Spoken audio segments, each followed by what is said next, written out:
சார்பாக ஏற்பாடு செய்திருக்கிறார்கள். இந்த நூலை வெளியிட்ட இயக்குனர் கோடேந்தி தங்கராசு அவர்களை பற்றி நான் சொல்லியாக வேண்டும். ஈழத் தமிழர்களுடைய வரலாற்றில் இங்கே அங்கேற்றணியை பற்றி அவர் பேசினார். ஒரு போர் வீரம் என்றவர்களுடன் பேசுவதற்கு தமிழீழ விடுதலை போராட்ட வரலாற்றில் 40,000 வீரர்கள் இருக்கிறார்கள். எந்த நாட்டிலும் இல்லை, தமிழீழத்தில் இருக்கிறார் 40,000. அதே போன்று அப்படி பார்க்கிற பொழுது ஒரு தமிழீழ விடுதலை போராட்ட வரலாற்றில் ஒரு சிறந்த கவிதைகள் எழுதுகிறவர்கள் என்றால் புதுவை ரத்தினதுரை. அவனை கடைசியில் அவன் போய் அவர்களிடம் ஒப்படைக்கப்பட்டவராக போனான். என்ன ஆனான் யாருக்கும் தெரியாது. என்னை பற்றி நீங்கள் என்ன பேசுகிறீர்கள்? என்னுடைய சமகாலத்தில் என்னுடைய தம்பியாக வாழ்ந்தவன் புதுவை ரத்தினதுரை. நிறைந்த பாடல்களை அங்கே இருந்து எழுதியவன். எனக்கு பெரிய மனத்தில் ஏற்படுகிற குமுறல் என்ன என்றால், உங்களிடம் நான் சொல்லியாக வேண்டும், கடைசியில் தலைப்படுத்தப்பட்டு கொண்டு போனவர்களில் அவனும் ஒருவன். நிறைய பாடல்களை எழுதியவன். இந்த மாவீரர் நாளில் துயிலும் இல்லத்தை பற்றிய பாடல் அவனுடையது. ஒரு பெரிய கவிஞன். அவனை கொண்டு போனார்கள், அவனோடு பலரை கொண்டு போனார்கள். மோடி போன்றவர்கள், இளந்தம்பர் அவரை போன்றவர்கள் பல பேரை கொண்டு வரும். கிட்டத்தட்ட அதில் ஒரு 10-20 பேர் வரும். தளபதிகள் எல்லாரும். என்ன நடந்தது யாருக்கும் தெரியாது. இதுவரை அதை பற்றி பேசுவதும் இல்லை. யார் எல்லாரையும் பற்றி எல்லோரும் பேசுவார்கள். ஆனால் நான் சொல்லுகிற இவர்களை பற்றி நான் இரவில் படிக்கும் போது என்னுடைய பாட்டி நான் சிந்தித்து பார்ப்பேன். என்ன நடந்திருக்கும்? புதுவை ரத்தினதுரை என்ற அந்த கவிஞனை கையடை கட்டி மற்றவர்களோடு இழுத்து நடுக்காட்டிற்கு கொண்டு சென்றிருப்பார்கள். நடுக்காட்டில் அப்படியே எங்களை பார்த்து கொண்டு நில்லுங்கள் என்று வரிசையாக நிற்க சொல்லியிருப்பார்கள். சிங்கள இனவரியனுடைய துப்பாக்கி எதிரிலிருந்து அவருடைய மார்பியர்களை நோக்கி குறிபார்த்திருக்கும். முதலில் பக்கத்தில் இருக்கிற யோகியை அவர் துப்பாக்கியால் சுடும்போது பக்கத்தில் இருந்த புதுவை ரத்தினதுரைய உள்ளம், அந்த கவிஞனுடைய உள்ளம் என்ன பதவதைக்கு எவ்வளவு துடித்திருப்பார்கள் நீங்கள் எண்ணி பார்க்க வேண்டும்.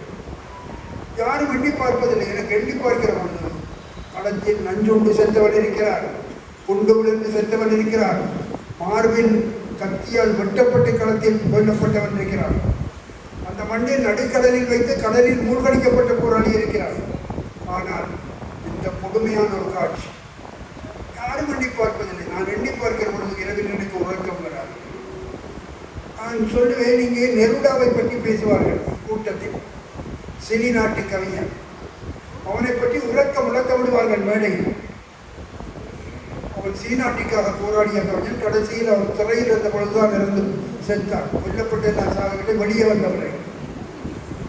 ஆனால் புதுவை ரத்தினதுரையை பற்றி இதுவரை தமிழ்நாட்டில் உள்ள எழுத்தாளர் மன்றங்கள், புலவர் மன்றங்கள், இலக்கிய மன்றங்கள் அவனுடைய விடுதலையை பற்றி குரல் கொடுத்தனவா என்றால் கிடையாது, கிடையவே கிடையாது.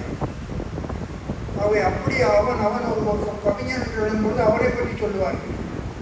அதே போன்றுதான் எங்களுடைய திரைப்பட உலகில் தமிழீழ போராட்டத்தின் திரைப்படத்தை வெளியிலே கொண்டு வந்த சிறந்த திரை இலக்கியர்களில் கோடேந்தி அவர்கள் ஒருவராக இருக்கிறார். அவரை தவிர யாரும் எங்கள் விடுதலை போராட்டத்தை தொடவில்லை. தமிழ்நாட்டில் ஆற்றமுள்ள இயக்குநர்கள் எல்லாம் இருந்திருக்கிறார்கள். வியாபாரத்துக்காக ஒரு தடவை யாரோ தொட்டார்கள். 2 படங்கள் ஈடுபடவில்லை. எல்லா படங்களில் தமிழர்களுடைய போராட்டம் கொச்சைப்படுத்தப்பட்டது. அந்த போராட்டத்தை உண்மையாக தொட்டு உணர்வோடு ஒரு திரை இலக்கியமாக கொண்டு வந்த ஒரே ஒரு இயக்குநராக கோடேந்தி தங்கராஜ் அவர்கள் எங்களுடைய வரலாற்றில் இடம்பெறுகிறார். இன்னும் அந்த போராட்ட உணர்வோடு அவருடைய பேச்சை கேட்டீர்கள். நெருப்பாய் அவருடைய பேச்சு வெடித்ததை கேட்டீர்கள். என்றும் அவருடைய உள்ளத்தில், தலைவர் பிரபாகரன் அவருடைய உள்ளத்தில் எப்படி தமிழீழம் இருக்கிறதோ அதே நிலையில்தான் இயக்குனர் கோடேந்தி அவர்களுடைய உள்ளத்திலும் தமிழீழம் இருக்கிறது. அதை என்னுடைய வாழ்க்கையை நான் நன்றாக அறிவேன். அவரை நான் அழைத்து இந்த நூலை வெளியிட வேண்டும் என்று விரும்பினேன். எனக்கு மகிழ்ச்சியாக இருக்கிறது. இந்த நிகழ்ச்சியை மிக சிறப்பாக முருகேசனார் அவர்கள், குபேந்திரன் அவர்கள், வாரி அவர்கள், அதே போன்று என்னுடைய பாசத்துக்குரிய தம்பி கென்னடி அவர்கள், இங்கே இந்த மண்டபத்தின் பொறுப்பாளராக இருக்கிற ஜடேந்திரன் அவர்கள் மிக பாடுபட்டு இந்த நிகழ்ச்சியை ஏற்படுத்தியிருக்கிறார்கள்.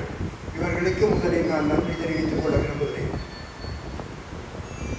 அடுத்து நான் என்னுடைய நூலை தலைவர் அவர்கள் வெளியிட வேண்டும் என்று எதிர்பார்த்து அவரிடம் பேசுவதற்காக போன நேரத்தில் நூலை கொண்டு போய் அவரிடம் காட்டினேன். நூலை வாங்கும் பொழுதே என்னை பார்த்து சிரித்தார். எனக்கு ஏன் சிரிக்கிறார் என்று தெரியவில்லை. எதற்காக சிரிக்கிறீர்கள் என்று கேட்டேன். நீங்களா காளியை பற்றி எழுதுகிறீர்கள் என்று கேட்டார். எனக்கு பெரிய அடியாக இருந்தது. என்ன சொல்கிறார்? ஆதரிக்கிறாரா எதிர்க்கிறாரா? காளியை பற்றி எப்படி எழுதலாம், என்ன எழுதுகிறீர்கள் என்று கேட்டார். படியுங்கள், தெரியும் நான் எப்படி எழுதுகிறேன், உங்களுக்கு தெரியும் என்றாலும் படியுங்கள் என்று எனக்கு முன்னால் வைத்தே படிக்க தொடங்கி விட்டார். நூலை படித்தால் படித்துட்டு நானும் பொறுமையாக இருக்கிறேன், பேசவில்லை. அவர் படித்துக்கொண்டே போகிறார். போய் ஒரு 10 பக்கங்கள் 20 பக்கங்கள் தாண்டும் பொழுது என்னை பார்த்து சொன்னார், நல்ல ஒரு நூலை கொண்டு வந்திருக்கிறீர்கள் என்று சொன்னார். சிறந்த நூலை உருவாக்கியிருக்கிறீர்கள். அவருடைய வாயில் இருந்து அதை கேட்டுள்ளது நான் மிக மிக உணர்ச்சி வசப்பட்டேன். நான் மகிழ்ச்சி அடைந்தேன். ஏனென்றால் அவர் எப்பொழுதும் சரியானதை சொல்வார், அவர் எப்பொழுதும் சரியானதை செய்வார் என்பது எனக்கு தெரியும். அதனால் தான் அவருடைய அடிகளை இன்றைக்கும் நாங்கள் தொடர்ந்து கொண்டிருக்கிறோம். எத்தனையோ கட்சிகள் தமிழ்நாட்டில் உண்டு. எல்லா தலைவர்களும் என்னோடு பழகுகிறார்கள், தெரியும். எனக்கு என்னோடு நெருக்கமாக இருப்பார்கள், என்னை எதிர்க்க மாட்டார்கள். ஆனால் அப்படி இருந்தும் ஆழமாக வேரூன்றி நிறைய மக்களை கூட்டம் சேர்க்காத அமைதியாக இருந்து கொஞ்சம் பேரோடு இயக்கம் நடத்துகிற தலைவர் நெடுமாறன் அவர்களை எனக்கு பிடித்திருக்கிறது. பெரிய கூட்டங்கள் காகத்திடம் இருந்தாலும், நாளை இந்த உயிர்கள் மரத்திலிருந்து கூடிக்கொண்டிருந்தாலும் குயிலின் கூட்டத்துக்கு ஒரு மதிப்பு இருக்கிறது. நான் குயிலின் கூட்டத்தில் ஒருவனாக இருக்கிறேன், அவ்வளவுதான். இப்பொழுது நான் காளிக்கு வருகிறேன். உங்களிடம் விரிவாக நான் பேச வேண்டும் என்று விரும்புகிறேன்.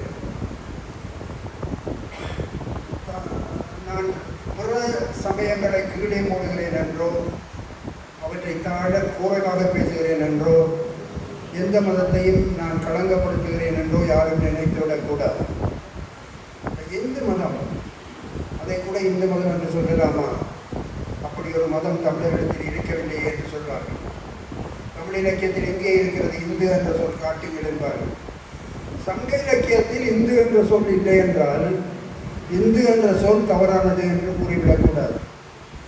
தமிழ் இலக்கியத்தில் சிவன் என்ற சொல் இல்லை, எந்த இடத்திலும் இல்லை, தொல்காப்பிய காலத்திலிருந்து இல்லை. ஆனால் கிமு 3ஆம் நூற்றாண்டுக்கு முந்தைய சங்க இலக்கியத்திற்கு இல்லாத சிவன் எங்களுடைய தமிழிடத்தில், எங்களுடைய மட்டக்களப்பு பக்கத்தில் நிகழ்ந்த ஆய்வில் ஒரு கல்வெட்டில் காளி சிவ என்ற கல்வெட்டு இருக்கிறது. ஐராவதம் மகதேவ கூட படித்துவிட்டு அதை காளியை சிவத்தை குறிப்பது என்று எழுதியிருக்கிறார். ஆகவே சங்க காலத்தில் இல்லாத சிவம் தமிழிடத்தில் ஒரு கல்லின் சிவம் இருக்கிறது. அது இருக்கிறது. அதை நாம் எண்ணி பார்க்க வேண்டும். அதே போன்றுதான் ஒரு புதிய சொல் இந்து என்ற சொல் வருகிறது.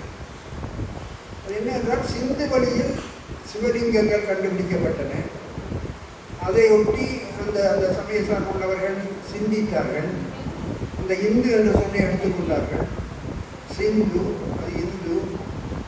அதை வைத்து அவர்கள் பிற்காலத்தில் இந்த எல்லா மதங்களையும் சிணைக்கிற பொழுது முருகன் வழிபாடு, கோமாரம், சாக்தம் என்கிற அம்பை வழிபாடு, அதே போன்ற சைவம் என்கிற சிவ வழிபாடு, வைணவம் என்கிற திருமால் வழிபாடு, எல்லாவற்றையும் ஒன்றாக சொல்லும் பொழுது ஒரு சொல் தேவைப்படுகிற பொழுது சொல் உருவாகிறது.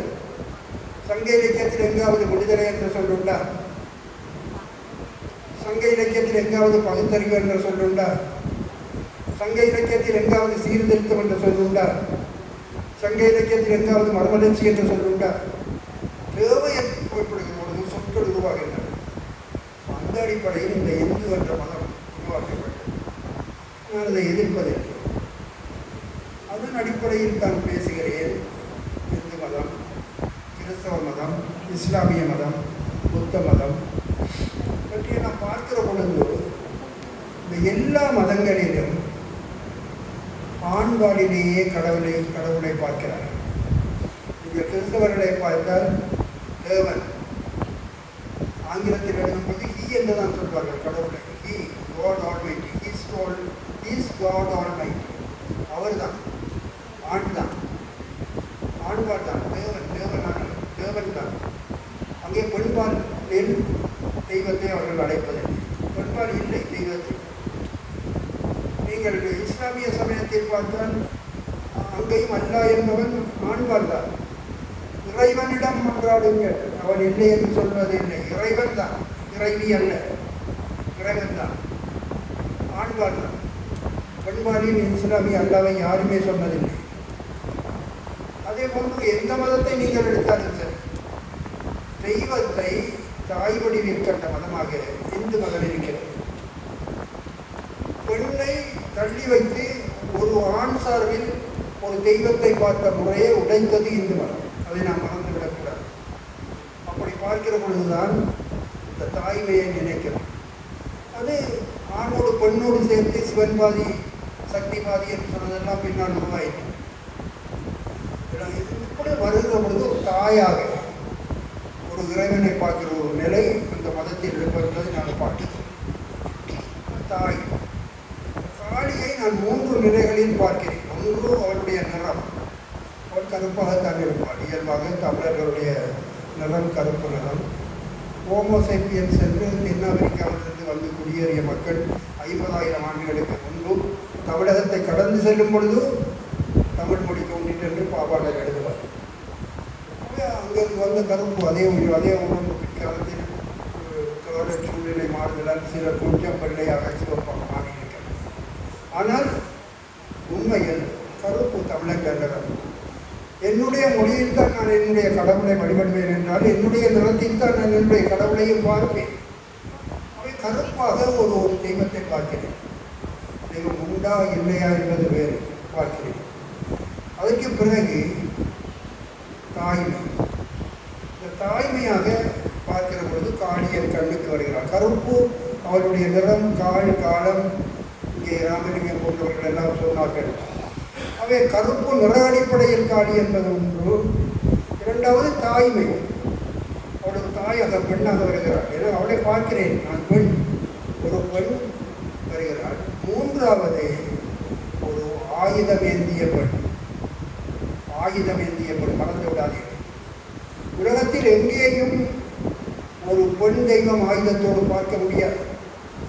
ஒரு தாய்மைக்கு ஆயுதம் தந்த ஒரு கோலத்தில் அவளை பார்க்கிறோம். அது எனக்கு ஒரு பெரிய முந்தலாக இருக்கிறது. ஏனென்றால் நம்முடைய தமிழினத்தில் பெண்கள் ஒடுக்கப்பட்டு வீட்டுக்குள்ளே பெண்ணை பூட்டி வைப்போம் என்ற விந்தை மனிதன் தலைக்கு விழுந்தார் என்று பாரதி பாடுகிற அளவுக்கு வீட்டுக்குள் அடைத்து வைத்து ஒடுக்கி வதைத்து மிதித்து கிடந்த பெண்ணை அவனுடைய கையில் ஆயுதத்தை தாங்கிய ஒரு காளியாக நம்முடைய கண்ணு முன் கொண்டு வந்தார்கள். ஆயுதம் ஏந்திருக்கிறார். ஒரு பெண் ஆயுதம் ஏந்தினாள் என்பது ஒரு பெரிய வரலாறு. அதுக்கு ஒரு சிறப்பான வரலாறு இருக்கிறது. யாரிடம் போகிறேன்? நான் ஆயுதம் ஏந்திய ஒரு ஆணிடம் உதவி கேட்டு போகவில்லை. ஒரு பெண், ஒரு தாயிடம் போகிறேன். அப்படி பார்க்கிற பொழுது உலகத்தில் எந்த நாட்டிலும் காலத்தில் மேரி நாச்சியார் வாழெடுத்து போராடிய செய்தி நமக்கு தெரியும். ஜான்சி ராணி போராடியது தெரியும். ஆனால் பின்னால் வரலாறு வளர்ந்த பிறகு, துப்பாக்கிகளும் குண்டுகளும் கண்டுபிடிக்கப்பட்ட பிறகு ஆயுதம் ஏந்திய ஒரு பெண் படையை பிரபாகரன் தான் முதல் வரலாற்று அமைந்துள்ளார்கள். முதல் தமிழர் ஆயுதம் ஏந்திய ஒரு தாய் குலத்தை பிரபாகரன் தான் உருவாக்கினார். அது தமிழிடத்தில் தேவைப்பட்டது. வியட்நாமில் இவ்வளவு பெரிய போராட்டம் நடந்த வியட்நாமில் அங்கு ஒரு 10 பெண்கள் பாலியல் வன்கொடுமைக்கு உட்படுத்தப்பட்டிருக்கிறாங்க. செய்தியாக பெரிதாக வரவில்லை. பாலஸ்தீனத்தில் போர் நடக்கிறது. குண்டுகளை போடுகிறான் இஸ்ரேல்காரன். ஒரு பெண்ணை ஒரு 10 பெண்ணை பாலியல் வன்கொடுமைக்கு உட்படுத்தினார் என்ற செய்தி கிடையாது. எந்த விடுதலை போராட்டத்திலும் பெண்கள் பெரிய அளவு இந்திய விடுதலை போராட்டத்தில் வெள்ளைக்காரன் பெண்களை பாலியல் வன்கொடுமைக்கு உட்படுத்தி 2000க்கு அதிகமான பெண்கள் தமிழீழத்தில் சிங்கள படைவெறியர்களால் பாலியல் வன்கொடுமைக்கு உட்படுத்தப்பட்டார்கள். அந்த மண்ணிலே தான் அது நடந்தது. அந்த மண்ணில் இங்கு பேசிய போலேந்து பேசிய அங்கே கண்டி உருவாகாமல் வேறு எந்த மண்ணிலே உருவாவாள்? அங்கேதான் காண்டி பிறப்பாள். அதை நீங்கள் மறந்துவிடக்கூடாது. எங்களுக்கு அந்த நிர்பந்தம் என்பார்களே அது இருக்கிறது. ஆகவே அந்த மண்ணில் அந்த தோற்றம் நிகழ்ந்தது. பெண்கள் ஆயுதம் ஏந்திய பெண்கள் தமிழீழ விடுதலை போராட்டத்தில் களத்துக்கு வந்தார்கள். கருப்பு நிறம் உள்ள பெண்கள், தாய்மையோடு உள்ள பெண்கள், ஆயுதம் ஏந்திய பெண்கள் தமிழீழத்தில் களத்தில் குதித்தார்கள். நான் காளியை கண்டேன், நான் காளியை கண்டேன். ஒரு தேவைப்படுகிற காளியின் கண்ணனுக்கு முன்பே தோன்றினார். அந்த காளி தமிழீழத்துக்கு மட்டுமான காளியாக இருக்கக்கூடாது. அவள் தமிழீழ மக்கள் போல் உலகில் எங்கெங்கெல்லாம் யாரெல்லாம் துன்பப்படுகிறார்களோ அனைவருக்குமான காளியாக அவள் இருக்க வேண்டும். இது என்னுடைய இயல்பான உணர்வு, தமிழ் புலவர்களுடைய உணர்வு அதுவாகத்தான் இருந்தது. இவர்கள் உலகத்துக்காக வாழ்ந்த தமிழர்கள். என்னாருடைய சிவனையை போற்றி எந்நாட்டுக்கு பிறகு போட்ட கடவுளை உருவாக்கினாலும் எந்நாட்டுக்கும் ஒப்படைக்கிற ஒரு தமிழினம், எந்நாட்டுக்காகவும் வாழ்கிற ஒரு இனம். அந்த உலகம் முழுவதையும் கவனிக்கிற உணர்வு தமிழினத்துக்கு உண்டு. அந்த உணர்வோடு இந்த ஈழத்தில் நடந்த கொடுமைகள், அதன் விளைவுகள், துயரங்கள் இவை அனைத்தும் உலகத்தில் உள்ள எந்த மக்களுக்கும் வரக்கூடாது என்ற உணர்வோடு இந்த காளி இலக்கியத்தை நான் உருவாக்கினேன். பல உலகின் துயரங்களின் கண்களை தொட்டன. நான் காளி காளி காளி என்று இந்த நூலை நான் எழுதினேன். என்னை எழுத தூண்டியது. நான் மிக குறுகிய காலத்துக்கு ஒரு திங்களுக்கும் நான் இந்த நூலை எழுதி முடித்தேன். என்னால் எழுதி முடிக்கக்கூடியதாக இருந்தது. ஆகவே என்னை பொறுத்தவரை இன்று ஒன்றை மட்டும் நீங்கள் உறுதியாக நம்புங்கள். அதை குழம்புவதற்கு உலகில் பல குழப்பங்கள் நிகழ்ந்து கொண்டிருக்கின்றன. உறுதியாக நம்புங்கள். தலைவர் பிரபாகரன் உயிரோடு இருக்கிறார். தலைவர் பழனிடமாறன் அவர்கள் பதிவு செய்து இந்த மண்டபத்திலேயே வெளியிட்ட செய்தி, அதை நான் திரும்பவும் இங்கே பதிவு செய்கிறேன். எங்கள் அரும்பெரும் தலைவர் பிரபாகரன் உயிரோடு இருக்கிறார். அவருடைய மகளை உலக அரங்கில் அரசியலை முன்னெடுப்பதற்காக முன்னிறுத்தினார். ஒரு 2 ஆண்டுகளுக்கு முன்பு அவர் வந்து மாவீரர் நாள் உரையாற்றினார். பின்பு அதை குறைப்பதற்கு சிங்கள ஆட்சியாளர்கள் காசு கொடுத்து அதை குழப்பினார்கள். குழப்புகிற முயற்சிகளை எல்லாம் மேற்கொண்டார்கள்.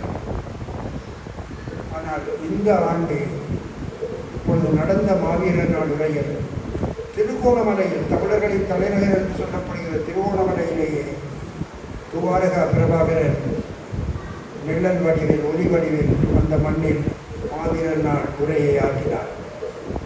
அதை உலகில் உள்ள மக்கள் அனைவரும் கேட்டார்கள். ஒரு உறுதியான உணர்வுபூர்வமான உரையாக அவருடைய உரை அமைந்தது. ஒரு திட்டமிட்டு தலைவர் செயலாற்றி கொண்டிருக்கிறார். எப்பொழுதும் அந்த திட்டம் வெளியில் வரும், பெரிதாகும். எந்த காலத்தில் அது செயலுக்கு வரும் என்பதை எல்லாம் பொறுத்திருந்துதான் நாம் பார்க்க வேண்டும். இந்திய அரசை பொறுத்தவரை, என்னை பொறுத்தவரை எனக்கு மிகப்பெரிய கவலை என் நெஞ்சிலே உண்டு. ஒன்றை மட்டும் நான் உறுதியாக இங்கே திரும்பவும் பதிவு செய்கிறேன். நேற்றும் சரி, என்றும் சரி, நாளையும் சரி, தமிழீழ மக்கள் இந்தியாவின் ஆதரவாளர்களாகவே இருப்பார்கள். இந்தியா எந்த கொடுமை செய்தாலும், எங்களை ஏறி மிதித்தாலும், எங்களை சுட்டு கொண்டாலும் எங்களுடைய அண்டை நாடு. இதுதான் தலைவர் பிரபாகரனுடைய கொள்கையாக இருந்தது. ஆகவே நாங்கள் என்றைக்கும் அதுதான் எங்களுடைய கொள்கை. நேற்றும் சரி, என்றும் சரி, நாளையும் சரி, எங்களுக்கு அதுதான் கொள்கை. ஆனால் இந்த இந்திய அரசு எதற்காக சிங்கள அரசிடம் தொடர்ந்து ஏமாறிக்கொண்டிருக்கிறது என்பதுதான் எனது கவலை. அதை நான் பதிவு செய்ய வேண்டும். நான் ஒழித்து மறைந்து வைக்க விரும்பவில்லை. எவ்வளவு தடவை நான் அவர்களுடைய உயர் அதிகாரிகளோடு பேசியிருக்கிறேன். என்னுடைய கருத்தை திட்ட தெளிவாக அவர்களிடம் சொல்லியிருக்கிறேன். அவர்கள் என்னை அழைத்து பல இடங்களில் பேசியிருக்கிறார்கள். நான் அவர்களிடம் தெரிவித்த கருத்தெல்லாம் 2 தான். ஒன்று, no more negotiations with the government of Sri Lanka. இலங்கை அரசோடு இனி எந்த பேச்சுவார்த்தைக்கு நாங்கள் அணியமாக இல்லை. 2 declaration of an independent sovereign state of Eelam, ஒரு இறையாண்மை கொண்ட விடுதலை பெற்ற தமிழிடம் நாங்கள் பிரகடனப்படுத்துவோம், இந்தியா அங்கீகரிக்க வேண்டும் என்ற செய்தியை நான் பல சந்திப்புகளில் அவர்களிடம் வலியுறுத்தி கூறியிருக்கிறேன். என்னை அன்போடு அழைத்து ஆதரவோடு அழைத்து அவர்கள் பேசினார்கள், பேசிக்கொண்டிருந்தார்கள். இடையிலும் பிற்காலத்திலும் அவர்கள் இன்னும் முழுமையாக எங்களை கொஞ்சம் முறையாக புரிந்து கொண்டார்களா புரியவில்லையா என்னால் எதையும் சொல்ல முடியவில்லை. ஆனால் ஒரு துயரம், அவர்கள் சிங்கள அரசுக்கு பெரிய அளவில் ஆதரவு செய்கிறார்கள். சிங்கள ஆட்சியாளர்களுக்கு துயரம் என்றால், சிங்கள மக்களுக்கு துயரம் என்றால் இந்திய அரசு உதவிகள் செய்வதை பற்றி எனக்கு எந்த கவலையும் கிடையாது.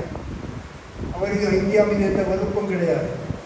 ஆனால் என்ன சொல்கிறேன், நீங்கள் அவர்களை கவனிக்கிறீர்கள், அந்த அளவுக்காவது எங்களை கொஞ்சமாவது எங்களை கவனித்தீர்களா என்றதான் கேள்வி, என்னுடைய கேள்வி. ஒரு பெண் பாஞ்சாலி அவருடைய ஒரு பெண்ணுடைய ஆடையை கலைகிறார். அதற்காக நடந்த போர் தான் பாரத போர். இந்தியா ஒரு பெண்ணுடைய ஆடை களையப்பட்டதற்காக ஒரு போரை நடத்தியது, ஒரு பெரிய போர். அது ஒரு வரலாறு, அது ஒரு இதிகாசம். ஆனால் ஒரு பெண் அல்ல, 2000க்கும் மேற்பட்ட பெண்கள் சிங்கள ஆட்சியாளர்களால் ஆடை களையப்பட்டு பாலியல் வன்கொடுமைக்கு உட்பார்க்கப்பட்டு அவர்கள் சுடப்பட்டு கொல்லப்பட்டார்களே. ஒரு பாஞ்சாலிக்காக பாரத போர் நடத்திய நீங்கள் எங்களுடைய 2000 தமிழீழ பெண்களின் ஆடையை களையப்பட்டதுக்கு என்ன பண்ணினீர்கள், என்ன செய்தீர்கள்? இதுதான் என்னுடைய கேள்வி. ஏன் எங்களை இப்படி பார்க்கிறீர்கள்? அதாவது நான் புரிந்து கொள்ள முடியவில்லை. எங்களுடைய மண்ணில் நாங்கள் நடத்திய போராட்டத்தின் வீறு உங்களுக்கு தெரியும். இந்திய விடுதலை போராட்டத்தோடு ஒப்பிடும் பொழுது கூட ஒரு மிகப்பெரிய போராட்டம், காந்தியடிகளை நேதாஜியை கொண்டு நடந்த விடுதலை போர். அதோடு ஒப்பிடுகிற நிலையில் கூட தமிழீழ விடுதலை போர் 1000 மடங்கு உயர்வானது. நான் பதிவு செய்ய விரும்புகிறேன், 1000 மடங்கு உயர்வானது. அதை இந்திய அரசு புரிந்து கொள்ள வேண்டும். நாங்கள் பெருமைப்படுத்தி சொல்லவில்லை. எங்களை உருவாக்கியது இந்தியா. விடுதலையை பற்றி நாங்கள் உணர்ந்து கொள்ள வைத்தது இந்தியா. களத்தில் இறங்கி நாங்கள் போராடுவதற்கு எனக்கு காந்தியடிகள் அறப்போராட்டத்தில் செல்வ காலத்தில் என்னை இறக்கிவிட்டது போல தலைவர் பிரபாகரனை ஆயுத காலத்தில் களத்தில் இறக்கிவிட்டது நேதாஜி. இந்தியா தான் எங்களை உருவாக்கியது. நாங்கள் போராடினோம். ஆனால் 2 நாடுகளுக்கு இடையிலே நடந்த போரை நீங்கள் இடைப்போட்டு பார்க்க வேண்டும். நான் தாழ்வாக இந்தியாவை பேசவில்லை என்றால் நீங்கள் உருவாக்கிய நாங்கள் பேசுகிறோம். அதை நீங்கள் புரிந்து கொண்டாக வேண்டும். என்ன தமிழீழம் என்பது 8000 சதுர கிலோமீட்டர், அவ்வளவுதான், சின்னஞ்சிறு நாடு. அதே போல் 3 மடங்கு தான் இலங்கை, 25,000 சதுர கிலோமீட்டர். அந்த இலங்கையை போல் 2 மடங்கு தான் தமிழ்நாடு, 50,000 சதுர கிலோமீட்டர். இந்த தமிழ்நாட்டை போல் 30 மாநிலங்கள் தான் இந்தியா. எவ்வளவு பெரிய இந்தியா, எவ்வளவு சின்னஞ்சிறிய தமிழீழம். அந்த சின்னஞ்சிறிய தமிழீழத்தையும் இந்த இந்தியாவையும் மனதில் வைத்துக் கொண்டு நான் பேசுகிறேன். ஒப்பிட்டு பாருங்கள்.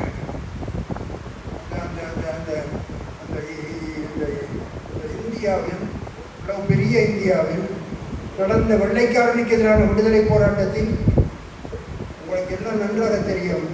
ஒரு ஆக குறைந்தது 1,50,000 பேருக்கு மேல் இறக்கவில்லை, ஈரிழக்கவில்லை. வெள்ளைக்காரன் வெளியேறிலிருந்து இன்று வரை தமிழீழத்தில் ஒட்டுமொத்தமாக 3 லட்சத்துக்கு அதிகமானவர்களை நாங்கள் தமிழீழத்தில் இழந்திருக்கிறோம். வெள்ளைக்காரர் இந்தியாவை ஆண்ட காலத்தில் அவன் விமானத்தில் வந்து என்றும் இந்திய மக்கள் மீது குண்டுகளை போட்டதில்லை. தமிழீழ விடுதலை போராட்டத்தில் விமானத்தில் வந்து எங்கள் தலைகள் மீது குண்டுகளை கொட்டினார்கள். ஒப்பிட்டு பார்க்க வேண்டும். இந்தியாவினுடைய விடுதலை போராட்ட காலத்தில் ஒரு இந்தியாவில் உள்ளவனுடைய வீடும் விமான குண்டுகளுக்கு தவிர்க்கப்பட்டு உடைக்கப்பட்ட நிகழ்ச்சி இல்லை. ஆனால் தமிழீழத்தில் 2 லட்சத்துக்கு அதிகமான தமிழர்களின் வீடுகள் சிங்களப்படையில், விமானப்படையில் குண்டு வீச்சால் தகர்ந்து நொறுக்கி சாம்பலாய். இந்திய விடுதலை போராட்ட காலத்தில் ஒரு 2 பெண்களை எங்காவது தொட்டாரோ தொடவில்லையோ தெரியவில்லை. ஆனால் தமிழீழத்தில் 2000க்கு அதிகமான பெண்கள் பாலியல் வன்கொடுமைக்கு உட்படுத்தப்பட்டார்கள். சிங்கள படை கொரியர்களால். அது மட்டுமல்ல, இந்திய விடுதலை போராட்டத்தில் அகதியாக வெளிநாடுகளுக்கு ஓடியவர்கள் என்று யாரும் பெரிய அளவில் இல்லை. 15 லட்சம் தமிழர்கள் தமிழீழத்தை விட்டு அகதியாக ஓடியிருக்கிறார்கள். அது மட்டுமல்ல, ஒரு விடுதலை போராட்டத்தில் பாதிக்கப்பட்டவர்களின் கணவனை இழந்த விதவைகளாக இந்தியாவில் பெரிய அளவில் யாரும் இல்லை. தமிழீழத்தில் 90,000 தமிழர்கள் தமிழ் பெண்கள் விதவைகளாக்கப்பட்டார்கள்.